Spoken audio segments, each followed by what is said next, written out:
বন্দ্যোপাধ্যায় বলছেন বিত্তবান নই, বিবেকবান কর্মী চাই। বিজেপি সরকারের উচিত ছিল নৈতিক দায়িত্ব নিয়ে ইস্তফা দিয়ে দেওয়া, কিন্তু ওরা নির্লজ্জ, ওরা তা করেনি।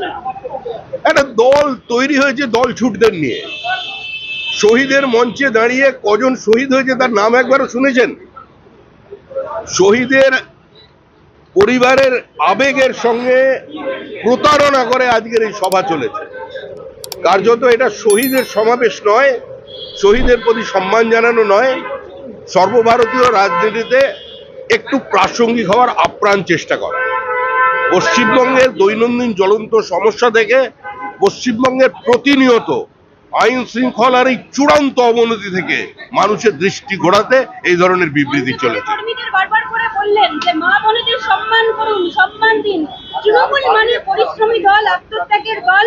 যারা লুট করবে তৃণমূল হলেও তারা ছাড় পান না। আমি কঠোর। উনি কাকে গ্রেপ্তার করেছেন? উনি প্রশাসনিক সভায় দাঁড়িয়ে যে ব্যক্তিকে প্রতিষ্ঠিত বোমাবাজ বলেছেন, তোরা তো শুধু বোমাবাজ বলেন, তাকে তো তিনি পরবর্তীকালে বিধায়ক করেছেন। তৃণমূল কংগ্রেস যাকে সাসপেন্ড করেছে দুর্নীতির কারণে, তিনি তাকে বলেছেন যে ও কোনো দোষ করেনি, মামলা না করে মিথ্যা মামলায় ওকে আটকে রাখা হয়েছে। যার বিরুদ্ধে খুনের অভিযোগ আছে, পর্যাপ্ত প্রমাণ আছে, তার অত্যাচারের দৃশ্যমানতা আছে, মানুষের চোখের জল আছে, আজকে তাকে উনি বাঘ আখ্যা দিচ্ছেন মঞ্চে দাঁড়িয়ে। ওনার এ ধরনের কথা বলার কোনো নৈতিক কিংবা রাজনৈতিক অধিকার নেই। আরে আগে উনি ইস্তফা দিন, উনি ইস্তফা দিন। পঞ্চায়েত নির্বাচনে যেদিন বিডিওদের দিয়ে লুট করিয়েছিলেন, ব্যালট পেপার খেয়ে নিয়েছিলেন, যেদিন অভিষেক বন্দ্যোপাধ্যায় তার যাত্রার মাঝখানে তার ব্যালট বাক্স পর্যন্ত বাঁচাতে পারেনি, লুট হয়ে গেছে, এই যারা দলের সার্বিক চিত্র, তারা পশ্চিমবঙ্গ চালাতে পারে না। এই রাজ্যে সাংবিধানিক পরিকাঠামো ভেঙে পড়েছে। এটা আমাদেরও প্রশ্ন রাজ্যপালের কাছে। আমরা আবার বলছি যে total breakdown of constitutional machinery. পশ্চিমবঙ্গের সংবিধান নেই, যুক্তরাষ্ট্রীয় ব্যবস্থা নেই, সংসদীয় রাজনীতির সৌজন্য নেই, বিধানসভাটাই পড়ে আছে, রাজনীতিটা নেই। সরকার টিকবে না। মমতা বন্দ্যোপাধ্যায় বলেছেন, অখিলেশ যাদবও বলেছেন, সরকার পড়ে যাবে, সরকার পড়ে যাবে। একবার ছুঁয়ে দেখুন না, একবার ছুঁয়ে দেখুন দলগুলো থাকে কিনা। নরেন্দ্র মোদী অপরাজেয়। নরেন্দ্র মোদী কোনো সাধারণ রাজনৈতিক নেতা বা শুধু প্রধানমন্ত্রী নন। নরেন্দ্র মোদী একটা সোচ, একটা চিন্তা। নরেন্দ্র মোদী অবদমিত, অবহেলিত, অত্যাচারিত, পদদলিত ভারতীয় সভ্যতা যখন নতুন ভাবে জেগে উঠছে, তার প্রতিধ্বনি। আপনি ব্যক্তিকে মারতে পারেন, কিন্তু সেই অস্তিত্বকে আপনি ধ্বংস করতে পারেন না। ভয় দেখানোর কথা 21-এর আগে থেকেই শুরু হয়েছিল, সেটা আবারও মমতা বন্দ্যোপাধ্যায় আজকে মনে করিয়েছেন যে তারপরেও বাংলার মানুষ ঢেলে ভোট দিয়েছেন। কোথায় বাংলার মানুষ ভোট দিলেন? কোথায় বাংলার মানুষ ঢেলে ভোট দিয়েছেন? পশ্চিমবঙ্গের মানুষ রাজনীতি সচেতন। বুথে এজেন্ট দিতে না পারা মমতা বন্দ্যোপাধ্যায় দলকে 2011 সালে ক্ষমতায় নিয়ে এসেছিলেন। আজকে ভোটের ব্যবধান প্রমাণ করে দিচ্ছেন ওটা ভোট হয়েছে না কি হয়েছে।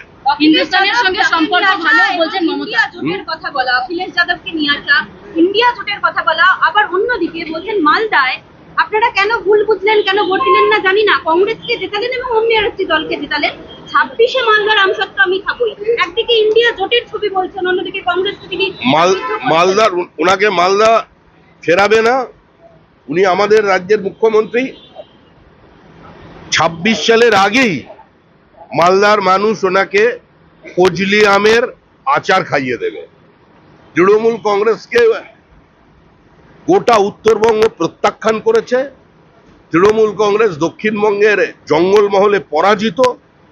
আজকে বিজেপির প্রাপ্ত ভোটের সংখ্যা এবং পশ্চিমবঙ্গের বিভাজনের রাজনীতি যদি বিচার করা যায়, সংখ্যাগরিষ্ঠ মানুষের সংখ্যাগরিষ্ঠতা বিজেপির সঙ্গে আছে।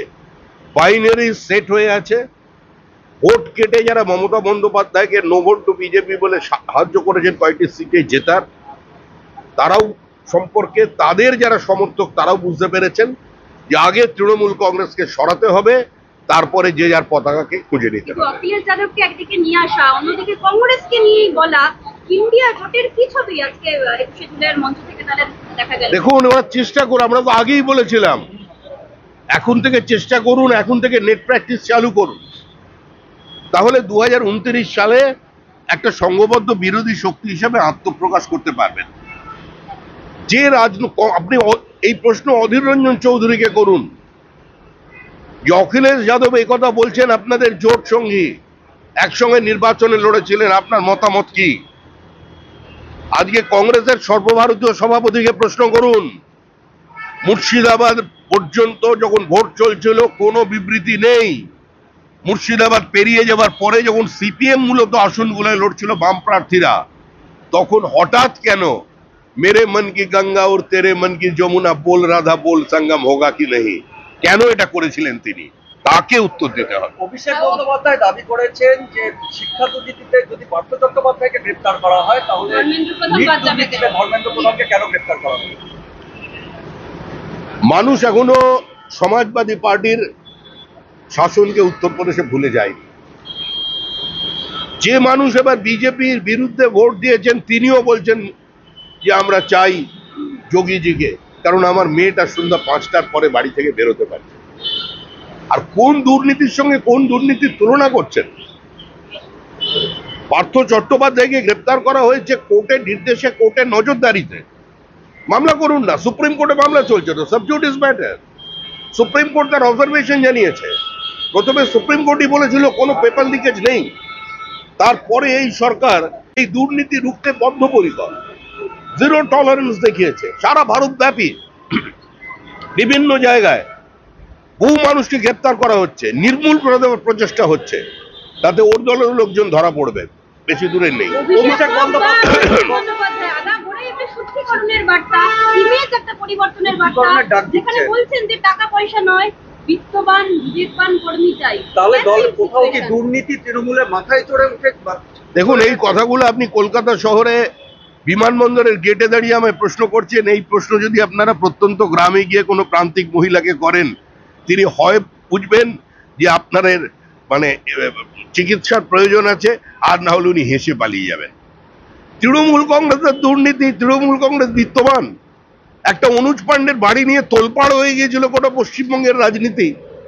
পঞ্চায়েতের প্রধানের গিয়ে তাকিয়ে দেখুন, এই যেখানে দাঁড়িয়ে আছেন ক্যালকাটা এয়ারপোর্টের গেট, একটু দূরে হেঁটে চলে যান, একজন রিক্সা চালকের কাছে গিয়ে বলুন যে দমদম চেয়ারম্যানের বাড়ি কোনটা, আপনাকে প্রথম প্রশ্ন করবে পুরনো বাড়িটা না নতুন বাড়িটা।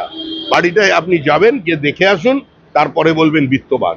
আরে ইনকাম ট্যাক্সে যে রিটার্ন দিচ্ছেন তারা দেখা যাচ্ছে যে এইরকম ইকোনমিক বুম তো ভারত পৃথিবীতে কোনো জায়গায় হয়নি।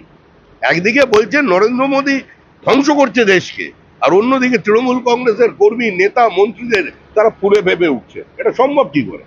তৃণমূল কংগ্রেস এবং দুর্নীতি সমার্থক শব্দ, একে অভিষেক বন্দ্যোপাধ্যায় কেন মমতা বন্দ্যোপাধ্যায় আজকে বিচ্ছিন্ন করতে পারবেন না।